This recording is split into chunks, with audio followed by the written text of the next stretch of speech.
Paulinha, traz o iPad, por favor, a minha Bíblia que eu esqueci. Então, igreja, eu aproveitei esse ensejo das crianças, meio que para dar a introdução do que eu vou falar hoje. O Senhor, Ele tem ministrado isso no meu coração já tem um tempo, né? Quem ia trazer a palavra hoje era o pastor Cleiton, mas ele está passando muito mal, então ele me pediu para trazer, e essa palavra, como já estava cozinhando no meu coração, eu decidi trazer essa palavra. E eu tenho certeza que ela tem lugar. Eu tenho certeza que ela tem um alvo no seu coração. E eu tenho certeza que o Espírito Santo de Deus vai te trazer o entendimento do que eu vou falar aqui. Porque o alimento, quem manda é Deus. O cardápio, quem escolhe é Ele. E Ele prepara de acordo com o que a gente pode receber. Amém? Então, logicamente, que existem níveis espirituais, né? A palavra de Deus diz isso. Paulo fala muito sobre bebês na fé, que a gente precisa ter cuidado com os bebês na fé, aqueles que caminham há menos tempo, que têm menos experiência com o evangelho, que têm menos experiência com a palavra. Só que a gente precisa também entender que nós precisamos nos desenvolver, né? Eu tenho uma bebezinha e eu sempre me preocupei em não oferecer ela só alimento pastoso. Por quê? Quem é mãe aqui sabe. Se a gente oferecer só alimento pastoso, batido no liquidificador, passado na peneira, o que acontece? A criança, ela tem uma tendência maior ao engasgue, né? E tem até uma técnica que a minha irmã que me apresentou, acho que chama BLW, um negócio assim, que você, desde da criança pequenininha, né? Assim, quando ela começa a comer, você nunca dá a ela nada mestre, né? Nada amassado. Você sempre oferece para ela comidas em pedaço. Porque quando ela, depois, claro, tem a mamadeira, tem o período da mamadeira, mas quando começa a fase de comer, você não amassa, você começa a dar pedaços ou coisas inteiras para a criança conseguir mastigar, para ela não engasgar. Porque quando você dá tudo muito mastigadinho, o que acontece? Ela tem uma tendência a engasgar, ir para o buraco errado, haver uma expiração e vir ao óbito. Desculpa, gente, minha garganta está ruim. E assim somos nós. Mas é imprescindível que a gente desenvolva no Evangelho e que a gente não fique só no leite. A gente precisa ter alimentos sólidos, alimentos que dão sustância. Porque um bebê, voltando, se a gente só der mamadeira para o bebê, ele vai ter deficiência de ferro, ele vai ter deficiência de vitamina D, ele vai ter deficiência de inúmeras vitaminas, porque o leite só, ele não nutre a criança como os outros alimentos nutrem. Porque cada alimento tem um tipo de vitamina, um tipo de mineral diferente. Amém? Então, a questão do que a gente desenvolve na nossa vida espiritual é uma questão de decisão.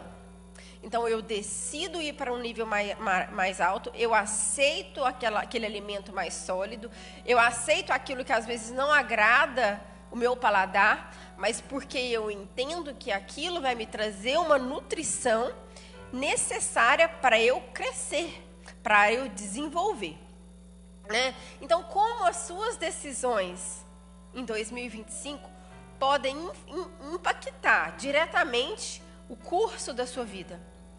Porque a decisão está no nosso... Eu sempre digo isso. O que nós decidimos, de bem ou de mal, ele sempre vai nos visitar no futuro. Então, as nossas decisões de hoje, elas influenciam diretamente a vida que nós vamos viver no futuro.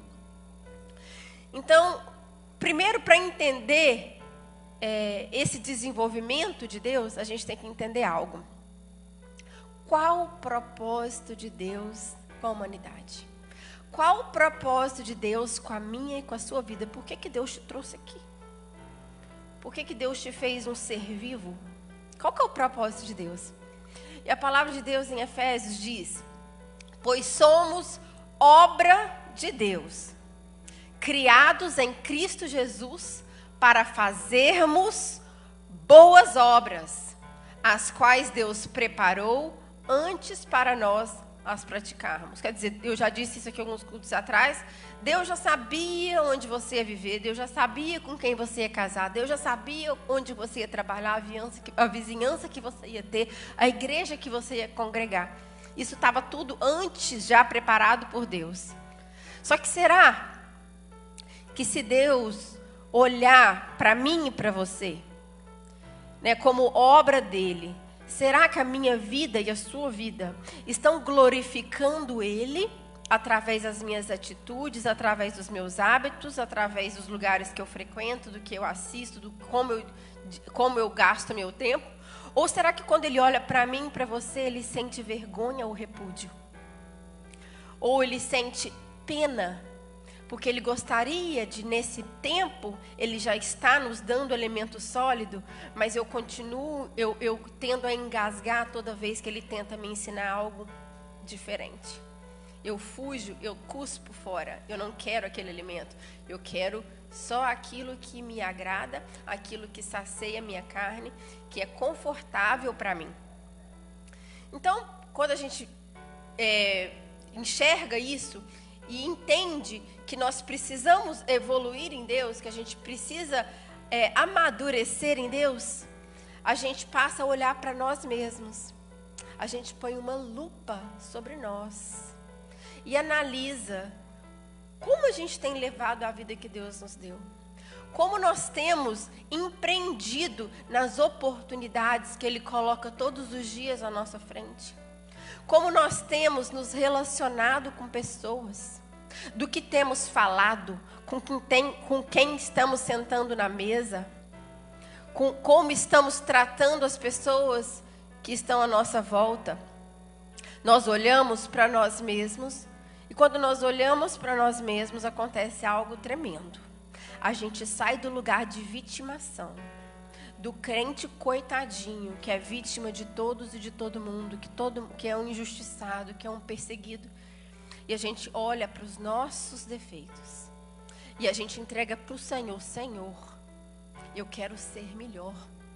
Eu vivi assim tantos anos da minha vida. Mas agora eu quero ser diferente. Eu quero aprender mais. Eu quero desenvolver, eu quero amadurecer. Eu quero que o Senhor olhe para mim e que a minha vida esteja te glorificando. Seja na maneira como eu como, seja na maneira como eu bebo, seja na maneira como eu visto. Eu quero glorificar a Deus como a minha maneira de ser.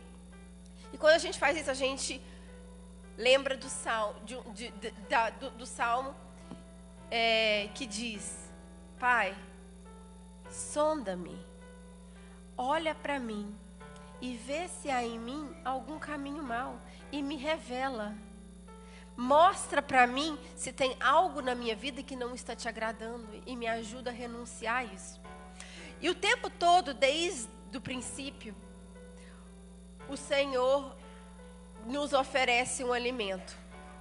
Ele nos oferece o cardápio dele. E Ele manda os servos para entregar esse cardápio. Mas, contudo, a serpente sempre aparece com o cardápio dela. E a escolha é minha e sua.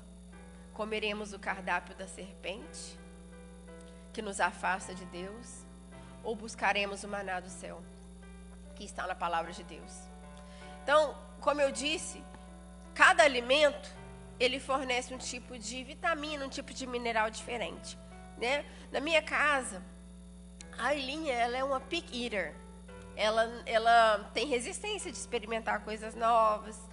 E essa semana eu falei algo com ela. Eu falei assim: filha, eu sei que você não gosta. E olha que ela come bastante vegetais. Mas tem algumas coisas que ela ainda tem resistência de comer. E eu falei para ela: filha, Deus me deu uma missão. E a minha missão é cuidar de você em todos os aspectos, inclusive na sua saúde. Eu sei que você não gosta disso, que você não gosta daquilo. Porque ela fala: mãe, mas eu como brócolis, mãe, mas eu como beterraba, mãe, mas eu como cenoura. Isso tudo é ótimo. Mas existem nutrientes que não tem em outros alimentos. Então, o nosso corpo fica carente, né, daquelas vitaminas. E eu falei para você: minha obrigação como sua mãe é te nutrir naquilo que o seu corpo precisa. Então, se o seu corpo, nesse momento, precisa diminuir o açúcar, nós vamos diminuir o açúcar, você querendo ou não. Se você precisar comer mais couve, você vai comer mais couve. Por mais que você não goste. Mas você vai se alimentar porque se você não se alimentar, você não vai desenvolver do jeito que é para você desenvolver. E assim somos nós. Às vezes nós também somos seletivos. Nós queremos comer só aquilo que nos interessa. Nós queremos ouvir só as palavras de bênção, as palavras de vitória. As palavras que vão nos enaltecer, que vão apalpar a nossa alma manhosa. E a gente não quer exortação, a gente não quer ensino, a gente cospe, a gente às vezes até senta na mesa, mas a gente repudia aquela comida, faz de conta que não está lá e não se alimenta dela. Ou até põe na boca, mas não consegue viver. Não consegue, porque uma coisa é você ter disponível para você, outra coisa é você viver. E nós não queremos ser crentes hipócritas que vivem uma vida toda na igreja, que vivem uma vida toda servindo a Deus, mas que não tem caráter transformado. Que na verdade está aqui no domingo, mas saiu daqui, às vezes não virou nem a segunda-feira, já está tendo comportamentos, hábitos, atitudes, falas torpes que envergonham o Evangelho. Então nós precisamos ter uma postura e não somente sair do leite, sair do alimento pastoso e enxergar aquilo que é necessário para nós. E cada um de nós tem uma debilidade. E o Senhor tem oferecido banquetes de diversas formas. Todos os domingos aqui tem um banquete. Desde o início do culto, quando o louvor começa com a palavra de abertura, existe um banquete, existe um alimento sendo oferecido. Depois do louvor, palavra de dízimo e ofertas, a palavra ministrada, são alimentos que estão sendo entregues para vocês. Alguns vocês olham, não, isso não é para mim não, passa para o outro. Não quero esse prato, isso está muito forte para mim. E não estou preparado para esse alimento. E o Senhor quer te desenvolver. E o Senhor quer te fortalecer para que você chegue ao nível que Ele quer que você chegue nele. Para que Ele possa te usar com graça e com poder. Mas você continua querendo ser um menino na fé, se alimentando de leite. Então nós precisamos reconhecer qual o tipo de alimento, por mais que ele não seja tão agradável para nós, que nós precisamos, qual o banquete, qual a mesa que nós precisamos nos assentar na presença de Deus, para que realmente haja uma mudança. Porque uma coisa eu vou dizer, a maior prova que o Espírito Santo habita em uma pessoa, não é ela falar em línguas, não são os dons, não é ela ter visão, não é ela ter sonho. A maior prova, o maior indício que a pessoa tem o Espírito Santo dentro de si é uma mudança genuína de caráter. É ser verdadeiro com quem você trabalha. Porque o resto, os dons, falar em língua, profecia, etc., é efeito colateral de um caráter transformado. Então busque o caráter transformado. Olhe para dentro de si e pense, Deus, onde eu preciso mudar. Eu vou apresentar aqui algumas mesas. E qual o significado espiritual de cada mesa? E eu penso que cada um de nós, em algum momento da nossa vida, nós precisamos nos assentar a essa mesa. E nós precisamos entender que o cardápio que está sendo oferecido é do céu. Que, sim, ele está sendo entregue por instrumentos de Deus. Hoje, eu fui um dos instrumentos de Deus aqui. Mas o cardápio não foi eu que escolhi, a comida não foi eu que preparei. Porque tudo pertence a Ele. Ele simplesmente me usa. Às vezes eu nem sei do que eu estou falando, mas eu sei que vocês estão entendendo porque eu estou sendo movida pelo Espírito. Então, qual é o significado de cada mesa? Eu vou estar fazendo uma oração aqui agora, antes de eu começar. Pai, nesse momento eu peço que o Senhor tome, Pai, cada irmã aqui sentado. E traga, Senhor, o entendimento da palavra aqui ministrada.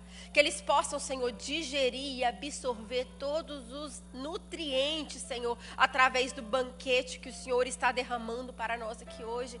Que haja, Senhor, realmente transformações de caráter. Que hoje nós não deixamos de ser como hipócritas. Porque os hipócritas, o que eles fazem? Eles coam a mosca e engolem o camelo. Eles apontam o dedo para o ímpio, mas fazem pior do que ele.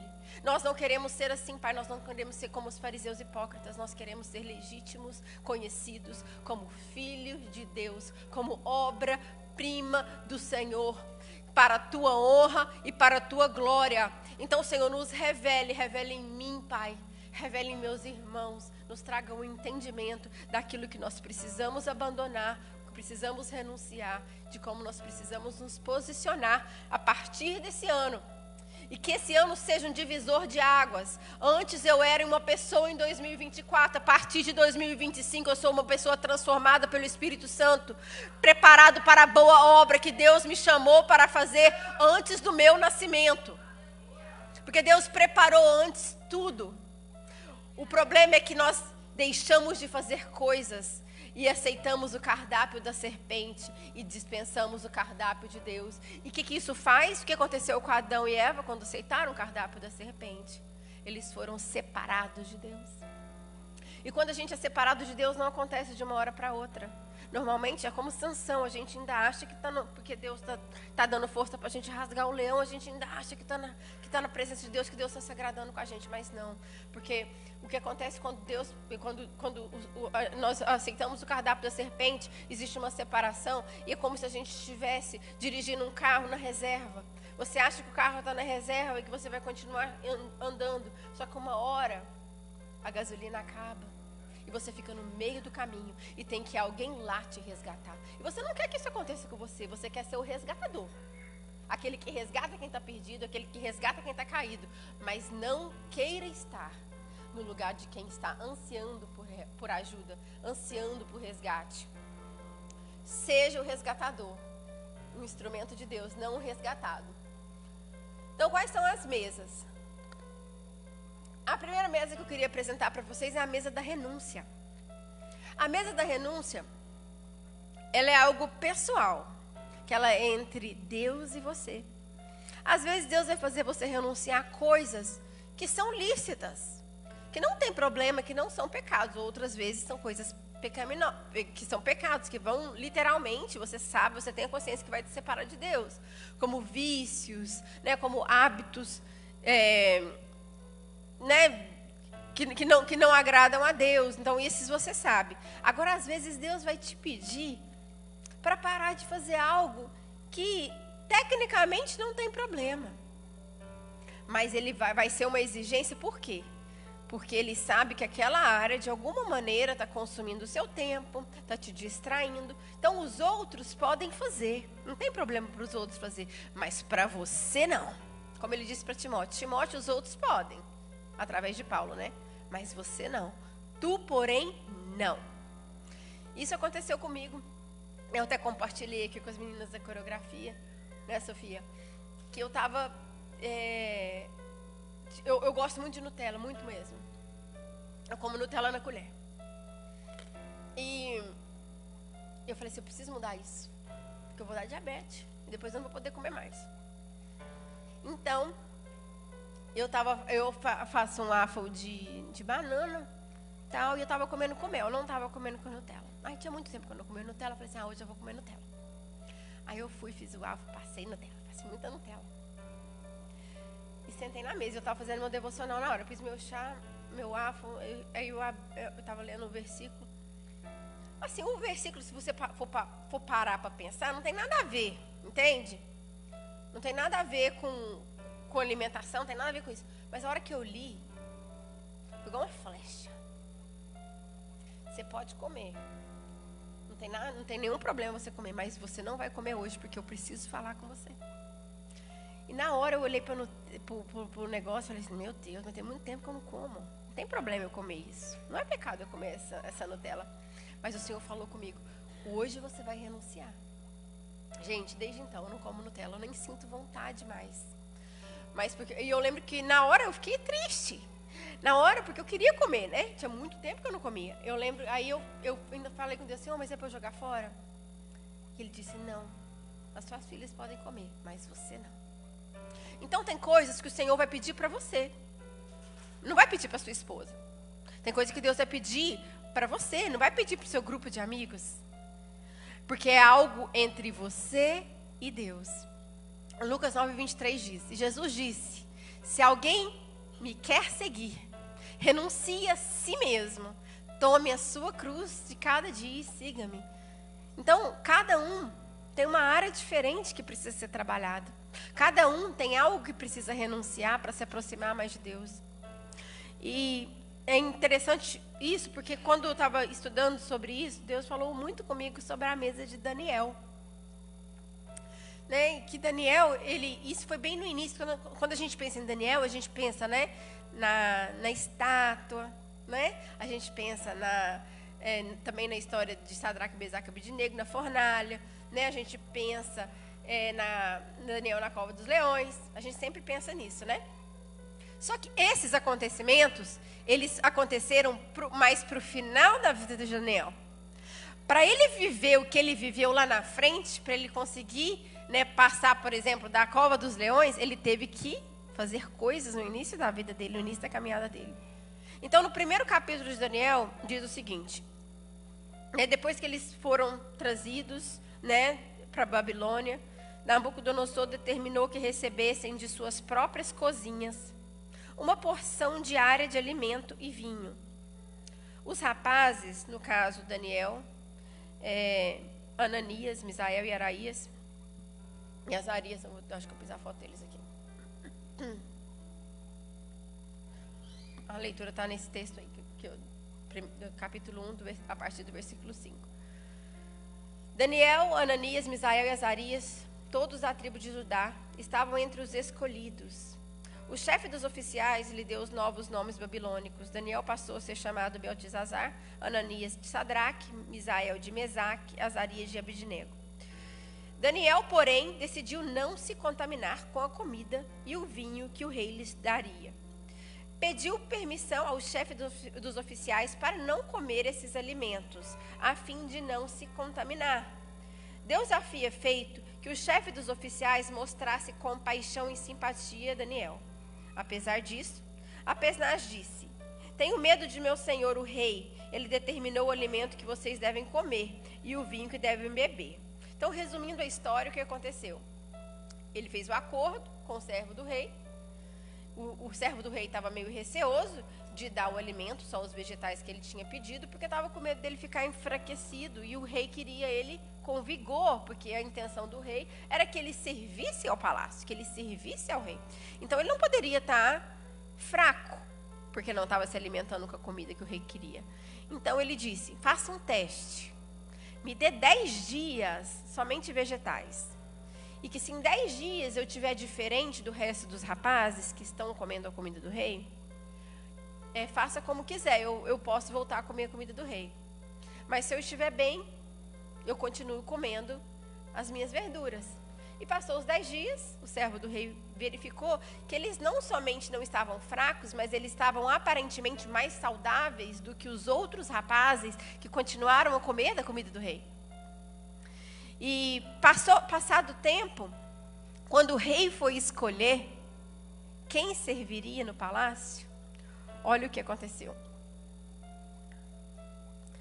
Deus concedeu aos 4 rapazes aptidão incomum para entender todos os aspectos da literatura e da sabedoria. E a Daniel concedeu a capacidade especial de interpretar sonhos e visões. Ao término do período de treinamento ordenado pelo rei, o chefe dos oficiais levou todos os rapazes a Nabucodonosor. O rei conversou com eles e nenhum impressionou tanto quanto Daniel, Ananias, Misael e Azarias. E assim passaram a servir ao rei. Sempre que o rei os consultava sobre alguma questão que exigia sabedoria e discernimento, o rei observava que os 4 eram 10 vezes mais capazes que todos os magos e encantadores de seu reino. Então, se você quer sim ser usado na potência que Deus te chamou para realizar, faça as renúncias que ele te pedir. Porque Daniel e os 3 amigos, eles abdicaram das comidas que todos estavam comendo. Para os outros não era problema comer. Mas a renúncia que eles tiveram propiciou que eles vivessem algo sobrenatural que os outros não vieram. Então, analise a si mesmo. Qual a renúncia que Deus está te exigindo fazer e que você tem colocado de lado e não tem feito? E tem desobedecido? Será que às vezes É um hábito que você tem todos os dias? Será que talvez é um programa de televisão, um aplicativo de celular, um videogame, ou vaidade, ou dinheiro, trabalho? Será o que Deus tem te pedido para renunciar? Para você se aproximar mais dele, para que assim como ele fez com Daniel, Mesaque e Abednego, usasse ele 10 vezes mais do que quem está do seu lado, que não está renunciando. Então, se você quer realmente se colocar numa posição de instrumento de Deus, sente-se nessa mesa de renúncia. Sente nessa mesa que te ensina a renunciar aquilo que está te afastando do Senhor, para que você viva aquilo que Ele designou para a sua vida em plenitude. A outra mesa, essa é a mesa de reposicionamento. Essa mesa a gente falou sobre ela semana passada, no culto de Santa Ceia. A mesa de reposicionamento, ela tem 2 utensílios importantes dessa mesa. Eu também falei isso para as meninas, então as meninas que estão aqui já vão ter ouvido isso. Então, na mesa de reposicionamento, que é a mesa que o Senhor sentou com os seus discípulos, ela tem 2 instrumentos.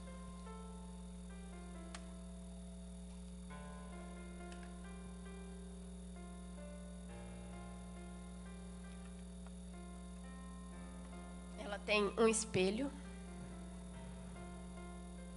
e ela tem uma lanterna. Então, na mesa de reposicionamento, acontece algo muito importante.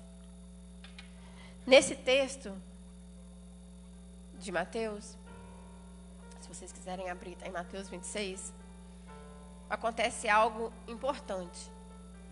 O Senhor Jesus diz o seguinte: estou feliz de estar aqui sentado à mesa com vocês. Ansiei muito por esse dia. Só que existe um de vocês que vai me trair. Um de vocês vai me trair. E algo interessante que aconteceu ali é que nenhum deles apontou a lanterna para ninguém. Nenhum deles disse: será que vai ser a Dilson? Será que vai ser a Andréa? Será que vai ser a Matilde? Ninguém apontou para ninguém. Todos falaram assim: Senhor, será que sou eu? Será que sou eu o problema? Será que sou eu que preciso de mudar? Será que sou eu que preciso de transformação? Será que sou eu que preciso transformar o meu caráter? Será que sou eu que preciso mudar a minha maneira de responder às pessoas? Será que sou eu que preciso mudar a minha maneira de reagir às situações? Será que sou eu que preciso transformar o meu temperamento? Nenhum deles falou: eu acho que é o Judas. Não, eu acho que é Tiago. Não, eu acho que é o fulano. Eu acho que é alguém que está do lado de fora, não é ninguém daqui. Não, todos perguntaram: Senhor, por acaso sou eu? Então, que a gente sente-se nessa mesa. E que a gente, diante das nossas, da nossa vida, né? Dos nossos relacionamentos, dos problemas que enfrentamos, das frustrações que vivemos. É muito fácil a gente fazer como Adão e Eva. Foi culpa da serpente. Não, foi culpa da mulher que me deixa. Foi culpa de Deus que me deu essa mulher. É muito mais fácil a gente responsabilizar os outros. Eu errei porque o outro me fez errar. Não, eu fiz isso porque isso aconteceu. Não, a gente tem que ownership. Onde eu poderia ter feito diferente? Como eu poderia ter respondido? Como eu poderia ter falado? Porque a humildade, ela transforma coisas que a gente não tem entendimento. A partir do momento que a gente sai do lugar, como eu disse, que a gente precisa sair desse lugar de coitadismo, de perseguido, de injustiçado, sabe? A gente precisa sair desse lugar e se colocar no lugar que Deus colocou a gente para estar. E a humildade, ela fala muito sobre isso. Então, como eu disse lá atrás, o Salmo 129 fala muito sobre isso, porque é para a gente olhar para nós mesmos. O que ele diz? Sonda-me, Senhor, sonda-me, ó Deus, e conhece o meu coração. Ou seja, conhece as intenções do meu coração, conhece as minhas motivações de fazer isso ou deixar de fazer. E conhece os meus pensamentos, sabe do que eu estou pensando, sabe do que eu estou planejando. E vê se há em mim, não nos outros, e vê se há em mim, não no meu marido, não no meu chefe, não no meu amigo, não no meu líder. Vê se há em mim algum caminho mau e guia-me pelo caminho eterno. Então isso é uma oração que a gente precisa fazer constantemente e parar de achar que o erro está em todo mundo, em todas as coisas, menos na gente. Outra mesa da restauração. Todos nós, em alguma fase da nossa vida, talvez na nossa infância, né, na nossa família, talvez no Brasil, nós vivemos experiências ruins. Às vezes, na nossa vida profissional, na nossa vida ministerial, vivemos situações que nos deixaram marcas, que nos deixaram, às vezes, sentimento de inferioridade, sentimento de culpa, sentimento de vergonha, sentimento de indignidade. Você não se sente digno de viver algo melhor, você não se sente digno do perdão, você não se sente digno de viver algo sobrenatural, você não se sente digno de ser usado por Deus por conta de algo que aconteceu no passado e que te marcou. Se você está nessa posição, você precisa sentar na mesa da restauração. Você precisa se assentar e se alimentar do alimento que vem através dessa mesa. O alimento de Deus que diz que Ele faz nova todas as coisas. Um alimento que diz que Ele joga no mar do esquecimento tudo que já passou. O alimento que diz que você tem que olhar para frente, olhar para o alvo, deixando as coisas que para trás ficaram e olhar para Jesus. Se alguém te machucou, se alguém te feriu, se alguém te violou, isso é parte do seu passado. O Senhor faz nova todas as coisas. Né? E quando a gente pensa nessa passagem, a gente pensa na história de Melquisedeque, que Davi mandou chamar ele, Mefibosete. Né? Ele era neto de Saul, o antigo rei de Israel. E toda a sua família tinha sido morta. Nós conhecemos a história. Mas Davi, que um dia tinha sido excluído de uma mesa, né, na situação, né, quando estava na casa de seu pai apacentando as ovelhas, né, e o profeta Samuel chegou, ele também tinha sido rejeitado de uma mesa, rejeitado de estar na presença de Samuel.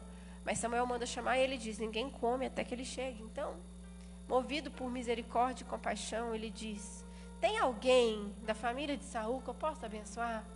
Então alguém diz: tem um filho de Jonatas, seu amigo. Então ele manda chamar. Né? E ele chega, coitado, todo ressabiado, todo cheio de complexos, todo cheio de debilidades, todo cheio de indignidade. E ele ainda fala assim: o que o Senhor, meu rei, quer com um cachorro morto como eu? Mas ele chega com humildade. E quando ele chega com humildade, ele não chega com soberba e diz: eu sou o neto do primeiro rei. Eu mereço que tudo seja restituído. Não, ele não fez isso. Ele disse com humildade: o que o rei quer que eu faça? Como eu posso servir ao rei? E Davi restitui a ele a herança que lhe era devida. Todas as terras que eram do seu avô e do seu pai foram restituídas a ele. Mas ele diz o seguinte: a terra está toda lá, está toda restituída. Mas você vai comer todos os dias aqui na minha mesa, vai alimentar da comida que eu como e vai ser tratado como filho. E é assim que o Senhor quer fazer com a sua vida. Então saia desse lugar de culpa, saia desse lugar de vergonha do que aconteceu lá atrás, do que você viveu no passado, do que você viveu na sua infância. Saia deste lugar e viva o que o Rei Jesus tem para te oferecer. Não vos lembreis das coisas passadas, nem considereis as antigas. Eis que farei uma coisa nova. Agora sairá a luz. Porventura não a sabereis? Porque porei um caminho novo no deserto e rios no ermo. Nós acabamos de cantar isso. Então o Senhor faz nova todas as coisas. E Ele faz nova com a minha vida, com a sua vida. O que é passado Ele usa só como esterco para fazer a gente ficar forte. para nos dar autoridade para falar sobre aquilo. Então, se você foi abusado, Deus vai te dar autoridade para falar sobre abuso. Se você foi humilhado, Deus vai te dar autoridade para falar sobre humilhação. Se você foi maltratado, Deus vai te usar para falar sobre isso. Então, o que você passou, que não seja uma ferida aberta, mas que seja uma cicatriz que cura. Amém? Ok, e a última mesa para a gente terminar. A mesa da revelação. E essa mesa, ela nos mostra quem nós somos e quem é o Senhor para nós. Eu vou ler um texto, está em Lucas.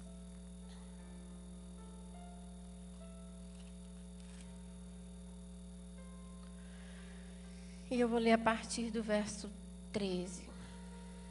24, 13, e diz: naquele mesmo dia, logo após que Jesus foi morto e sepultado, naquele mesmo dia, dois dos seguidores de Jesus caminhavam para o povoado de Emaús, a 11 quilômetros de Jerusalém. No caminho, falavam a respeito de tudo que havia acontecido. Enquanto conversavam e discutiam, o próprio Jesus se aproximou e começou a andar com eles. Os olhos deles, porém, estavam como impedidos de reconhecê-lo. Jesus lhes perguntou: sobre o que vocês tanto debatem enquanto caminham? Eles pararam, com o rosto entristecido. Então um deles, chamado Cleopas, respondeu: você deve ser a única pessoa em Jerusalém que não sabe das coisas que aconteceram lá nos últimos dias. Que coisas? Jesus perguntou. As coisas que aconteceram com Jesus de Nazaré, responderam ele. Ele era um profeta de palavras e ações poderosas aos olhos de Deus e de todo o povo. Mas os principais sacerdotes e outros líderes religiosos o entregaram para que fosse condenado à morte e o crucificaram. E aqui vem a frustração. Tínhamos esperança de que ele fosse aquele que resgataria Israel. Isso tudo aconteceu há 3 dias. Algumas mulheres de nosso grupo foram até o seu túmulo hoje bem cedo e voltaram contando uma história surpreendente. Disseram que o corpo havia sumido e que viram anjos que lhes disseram que Jesus está vivo. Alguns homens de nosso grupo correram até lá para ver e, de fato, tudo estava como as mulheres disseram, mas não viram. Então Jesus lhes disse. Então Jesus traz a revelação a eles. Como vocês são tolos, como custam a entender o que os profetas registraram nas Escrituras? Não percebem que era necessário que o Cristo sofresse essas coisas antes de entrar na sua glória?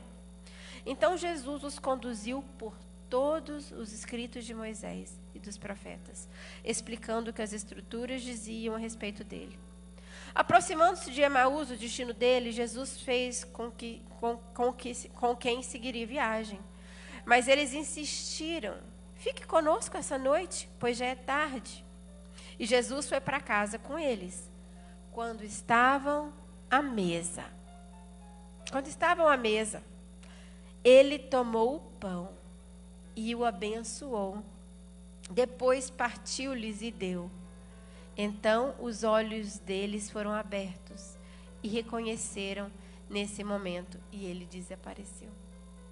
Então, muitas das vezes, as frustrações que nós vivemos, o luto, as tristezas, as decepções, as tribulações nos cegam. E a gente fica preso nesse cárcere de frustração que nos impede de ver o que Deus está fazendo. Porque nem sempre Deus, ele faz coisas do jeito que a gente acha que tem que ser, na ordem que deve ser, no tempo que deve ser e do jeito que a gente quer que aconteça. Deus tem caminhos diferentes dos nossos. Os planos dele, como a palavra diz, são mais altos do que os nossos. E um dia, pensando sobre isso, eu lembrei, a minha mãe tem um bordado na minha casa no Brasil, que ela fez quando ela estava na escola, de lã. E é um tecido assim grosso, que é bordado de lã. E é um quadro bem bonito. Na verdade, nem tem emoldurado ainda, então a gente consegue ver a parte de trás, o avesso. E quando você olha o avesso é uma bagunça. É um emaranhado de fio amarrado e fio cruzando para cá, fio cruzando para lá. Você não consegue definir o que é aquele quadro olhando por baixo. Você só consegue quando você vira ele e você vê que é uma linda moldura. E assim, muitas vezes, são os caminhos do Senhor conosco, porque a gente cria expectativa, e eu já disse isso antes e vou repetir. Nós nunca devemos criar expectativas em pessoas, em lugares e em coisas. Por quê? Porque pessoas são falhas, lugares mudam e coisas se quebram. Nossa expectativa deve ser sempre no Senhor e naquilo que Ele faz. Porque quando a nossa expectativa está nele, não há frustração. O resto das coisas sempre vai haver frustração. Você sempre vai se frustrar com alguém. Você sempre vai se frustrar no seu trabalho. Você sempre vai se frustrar com as pessoas que estão à sua volta. Porque nós somos falhos. Né? Então, mas quando a nossa expectativa está no Senhor e nas coisas que o Senhor faz, a gente entende que Ele está no controle de tudo. E que se algo está acontecendo é porque é vontade dele. Né? E a gente aprende a dar graça, assim como ele fez. Os discípulos de Emaús, eles só reconheceram que Jesus era Jesus no partir do pão, quando ele agradeceu. Então, o que o Senhor Jesus nos diz isso? No momento da frustração, no momento da crise, no momento da dor, no momento da luta, agradeça. E o versículo de Tessalonicenses 5, 16, 18 diz: estejam sempre alegres, nunca deixem de orar. Sejam gratos, dê ação de graças em todas as circunstâncias, não só nas boas. A gente não deve agradecer só pelo bom, mas agradecer pelo ruim, porque pode ser um livramento que você não conhece. Pois essa é a vontade de Deus para vocês em Cristo Jesus. Então, muitas das vezes, nós vamos passar por lutas e nós não vamos entender por quê. Nós vamos passar por caminhos dolorosos que a gente não vai entender por que a gente está vivendo. Mas o Senhor tem um plano. Então, seja grato a Deus, não só pelas coisas boas, mas pelas provações que você passa também. Amém? E essa, na verdade, essa é a última mesa. Eu achei que era a outra, mas essa é a última. E essa é a mesa da sabedoria relacional, que é algo que tem se perdido. Por quê? Existe um estudo da Harvard que diz que 70% das famílias não comem na mesa. E 40% dessas que comem na mesa, quase metade, comem assistindo alguma coisa, ou à televisão, ou no telefone. Então, não existe a sabedoria de se relacionar e está se perdendo. As pessoas não estão sabendo conversar uma com a outra, dialogar, ouvir, né? E sempre quando eu penso nisso, em relacionamento, principalmente relacionamento conjugal, eu acho que isso vale para todos os relacionamentos, em todas as áreas, profissional também, mas principalmente na área matrimonial, eu lembro muito de Esther. Muito do banquete de Esther com o rei Assuero. Porque tem chaves ali que mudam histórias, que mudam destinos de famílias. Então, se você nunca leu o livro de Esther, eu te recomendo fazer. Eu não vou ter como falar tudo, que é uma passagem grande, mas é importante, né, eu escrevi, saber com quem falar, a hora certa de falar, e o que falar é uma virtude que precisa ser desenvolvida. Por quê? Então, com quem falar? Tem gente que não tem como você ficar insistindo, a pessoa não quer mudança, a pessoa não quer ouvir, a pessoa é como se você estivesse colocando a comida na boca de alguém e ela cuspindo. Você coloca e ela cospe, você coloca e ela cospe. Chega um ponto que não adianta. Você entrega ela para o Senhor, porque às vezes você não consegue acessar o coração da pessoa. Mas o Senhor, que você tem acesso, consegue acessar o coração da pessoa. Então, às vezes, as suas palavras, você tem que ter esse discernimento e saber até quando você insiste com alguém. Porque tem hora que você tem que realmente entregar para o Senhor. Por quê? Em Provérbios 23, 9 diz: não vale a pena conversar com o tolo, pois ele despreza a sabedoria do que você fala. Então, tem gente que sempre fica nesse lugar de coitadismo. que sempre fica no lugar também, eu sei de tudo, eu faço melhor, eu sei das coisas. Então não adianta você tentar ensinar quem não quer aprender. Não adianta você querer ensinar, como a pastora disse, quem não tem um coração ensinável. Então que a gente nunca esteja nesse lugar.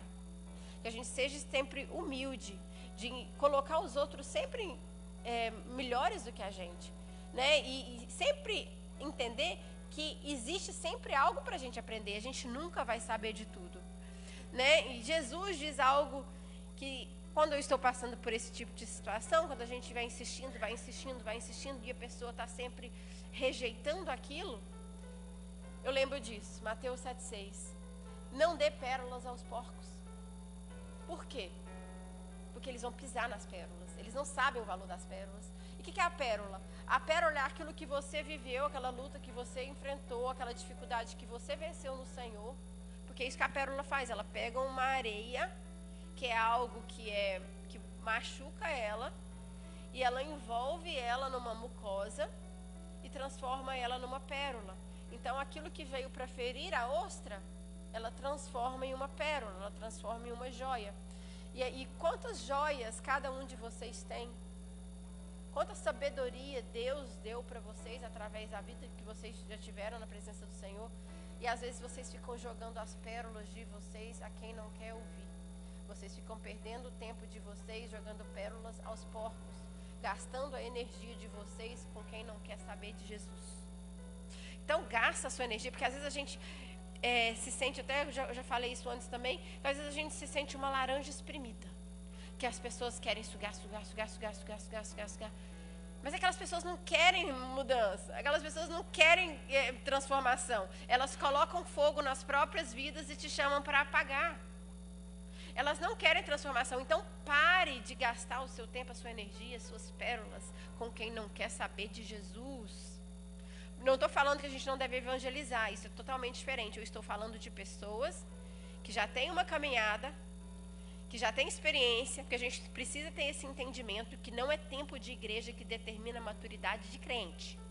Porque às vezes tem uma pessoa que acabou de chegar e tem mais maturidade que uma pessoa que está 50 anos na igreja. Porque como eu disse no início, crescer em Cristo é uma decisão. E nem todos decidem. Então a gente precisa ter esse discernimento. Não estou falando mais uma vez de evangelizar pessoas, porque isso a gente tem que fazer. Eu estou falando de buscar do Senhor o discernimento e parar de perder a sua energia com quem não quer e busca quem quer. Amém? Quando falar? Saber dar uma resposta é uma alegria, como é boa a palavra certa na hora certa. Então o que a gente tem que... Quando a gente precisa tratar um assunto difícil, seja com quem for, a gente não fala de qualquer maneira, em qualquer momento. A gente faz como Esther, porque Esther fez isso. Né? Eu vou dar só um insight do que a Esther fez. Então, a Esther, todos sabem a história, né? Ela foi levantada naquele tempo para ser uma libertadora do povo de Israel. Né? E ela foi levada para dentro do palácio, era a rainha, e aconteceu a situação que ela precisava se posicionar diante do rei para intervir em função da vida dela e do povo dela. Então o que ela fez? Primeira coisa que ela fez, ela jejuou, ela pagou preço. Ela não foi de qualquer maneira. Então quando a gente vai falar com alguém, a gente não vai de qualquer maneira. A gente pede a Deus discernimento, sabedoria para que a gente use as palavras certas. Né? Então, e a gente consegue isso através do jejum e da oração. Então, quando ela chega ao rei, ela vai ousada chegar ao rei e ela fala: rei, eu quero um banquete. Então, o que ela faz? Ela faz 2 banquetes. O primeiro banquete, ela senta ele com a mão e dá ele vinho. E esse banquete é chamado banquete do vinho. E o vinho, na Bíblia, significa alegria. Então, o que ela fez? Ela quis se certificar que ele estava alegre, que ele não estava cansado, que ele não estava aborrecido, que ele estava num bom dia. Então o que ela fez? Ela preparou o terreno e ela disse: volte amanhã que eu vou fazer um outro banquete. Então ela preparou o coração dele para ele receber a notícia que ela ia dar. Então no outro dia ela prepara o outro banquete E ela fala coisas que me chamam muita atenção. Ela fala, eu vou falar nas minhas palavras, depois vocês podem ler. Ela fala assim: rei, tá do seu agrado? Gostou da salada? Gostou das carnes? Eu tenho sido uma boa rainha? Eu tenho feito aquilo que te apraz? Eu tenho te tratado como um rei, como uma rainha deveria tratar, porque já que a sua ex-rainha não te tratava bem, eu estou no nível que te agrada? E ele, sim, ele estava feliz, ele estava no momento bom. Então, naquele momento, ela sentiu direção de Deus de falar, de trazer o assunto. Mas ela traz com humildade. Ela não traz de qualquer maneira. Ela não fala, esse daí que está sentado do seu lado que quer me matar. Não, ela fala: Senhor, o meu povo tem sido vendido para ser morto. Se pelo menos tivessem sido vendidos como escravos, daria algum lucro ao rei. Mas o meu povo morrendo vai te trazer um prejuízo. E eu não quero te trazer um prejuízo. Eu quero ser bênção na sua vida. Então, se for da sua vontade, se o senhor achar que é uma boa ideia o que eu estou falando, poupa a minha vida. Então, em momento nenhum ela impôs. Isso que vale para as mulheres. Porque às vezes a gente vê coisas que o nosso marido não vê. E a gente chega para falar de uma maneira muito áspera, muito mandona, muito autoritária. E ele não recebe. Por quê? Porque ele não entendeu a nossa boa intenção. Que a nossa intenção ela é boa. Porque a gente se levanta às vezes para proteger, para ajudar, para orientar. Só que a gente não sabe falar. A gente não espera o momento certo. A gente fala na hora que o nosso marido chega do trabalho cansado, cheio de problema. Então a gente fala de qualquer maneira. A gente usa tons ásperos, tons autoritários, palavras grosseiras. Às vezes até um vocabulário torpe. Porque a gente não sabe conversar com o nosso marido. E os maridos também, eu estou falando aqui que eu estou falando como esposa, porque eu aprendi muito isso. Eu aprendi, e às vezes é difícil, mas a gente precisa fazer. A gente precisa saber falar quando é o momento certo. A gente precisa analisar se as circunstâncias estão favoráveis para aquela conversa. Então, sente-se nesse banquete. Se alimente do que o Senhor tem a oferecer através da palavra de Deus. E aprenda do Senhor a sabedoria de se relacionar com as pessoas. Outro detalhe. Como falar, né? Eu já falei um pouco sobre isso. Humildade, né? Eu vou ler. Se eu puder me valer da bondade do rei. Isso aqui é o que está na Bíblia. Eu parafraseei, mas isso aqui é o que está na palavra. Se eu puder me valer da bondade do rei. E se for do seu agrado, a única coisa que eu quero é que o Senhor salve a minha vida e a vida do meu povo. Pois o meu povo e eu fomos vendidos para sermos destruídos e mortos. Se fosse somente o caso de sermos todos vendidos como escravo, eu não diria nada, pois não seria justo incomodar o Senhor por causa da desgraça tão sem importância como essa. Então o que a gente aprende nesse discurso? Que a gente precisa ter humildade.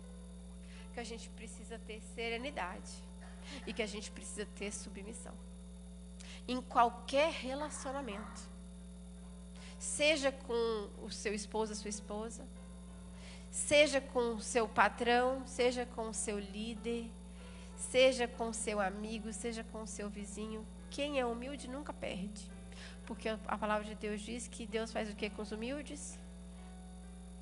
Exalta. E ele repudia o soberbo, aquele que acha que sabe de tudo, que não tem nada para aprender, que está por cima da carne seca. Então, em qual mesa você precisa se alimentar mais? Então, aqui é uma pergunta individual para cada um de nós. Você precisa se alimentar mais na mesa da renúncia? O Senhor tem te pedido para abrir mão de coisas, abrir mão do seu tempo, abrir mão de relacionamentos, amizades, abrir mão de trabalho. O que o Senhor tem te pedido para renunciar e você tem segurado na sua mão como precioso? Não segure a sua vida, não tenha por sua vida como preciosa, mas renuncie para viver o que Deus tem para a sua vida.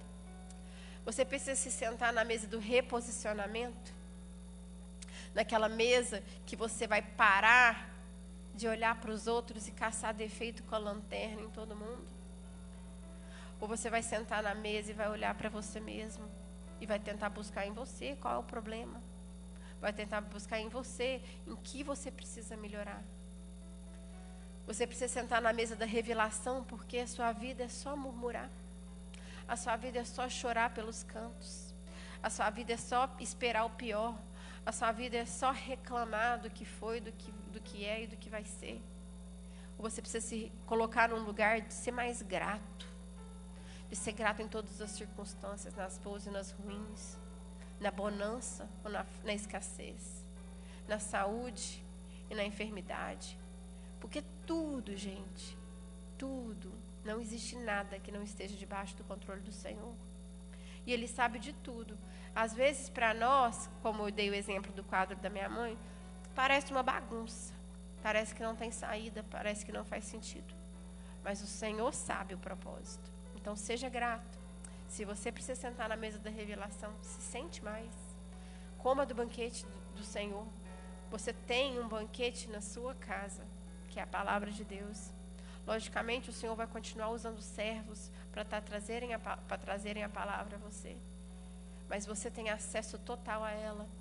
Você tem o Espírito Santo com você para te trazer a revelação, a iluminação de entender o que a palavra diz. Será que a mesa que você precisa sentar hoje é do relacionamento? Que você não sabe se relacionar com pessoas, que você é grosseiro, você é sem educação, você fala palavrão com as pessoas, você xinga, você não tem paciência? Será que você não sabe ouvir? Você é sempre o dono da verdade? Você não sabe esperar a hora certa, sempre faz na hora errada e às vezes você está até certo, mas acaba se tornando errado. Quem já fez isso? Eu já fiz isso várias vezes, gente. Eu estava certa. Eu estava com a razão, tipo, no que tinha acontecido. Mas o jeito que eu reagi, o jeito com que eu falei, o que aconteceu? Eu perdi a razão. Quantas vezes isso aconteceu com vocês? Comigo já aconteceu um bocado. E é por isso que eu acho que eu me dedico tanto a essa área. De aprender a me relacionar com pessoas, de aprender a falar, de ser humilde, de sempre considerar as pessoas acima de mim, no sentido de nunca achar que eu não tenho nada para aprender, né? A gente precisa aprender isso, a gente precisa ser submisso, e porque Jesus era assim, porque às vezes a gente fica muito na posição de dó de nós mesmos, né? Nos sentindo injustiçados e tudo, e a gente esquece que o Senhor vê todas as coisas. E que Ele está nos testando através daquelas coisas. E Ele está nos aprimorando através daquelas coisas. E a gente acaba reprovando toda vez, né? E eu disse para o Senhor, Senhor, nessa área eu não quero reprovar mais. Então eu me sento nesse banquete a quase toda semana. E a gente não precisa ter vergonha e receio de se abrir diante do Senhor e dizer, Senhor, eu preciso de renunciar mais. Eu preciso de mais me reposicionar mais. Eu preciso de ter mais revelação, Pai. Eu preciso melhorar meus relacionamentos. Porque o primeiro passo da mudança é o reconhecimento. Quando você reconhece que você é débil numa área, aí você pode dar o primeiro passo para a mudança. Então, que vocês tenham essa sabedoria, que vocês tenham esse discernimento. Que o Espírito Santo de Deus continue ministrando no coração de vocês. Trazendo à tona o que está escondido aí dentro. De bonito ou de feio? De bonito ou de feio? Porque o Senhor coloca a luz. O Senhor coloca a luz dentro de nós e mostra a área que Ele precisa que a gente mude, a área que a gente precisa desenvolver. Amém? Eu gostaria de chamar o louvor aqui. Por favor. Eu queria pedir que vocês se colocassem de pé. E que vocês refletissem de verdade.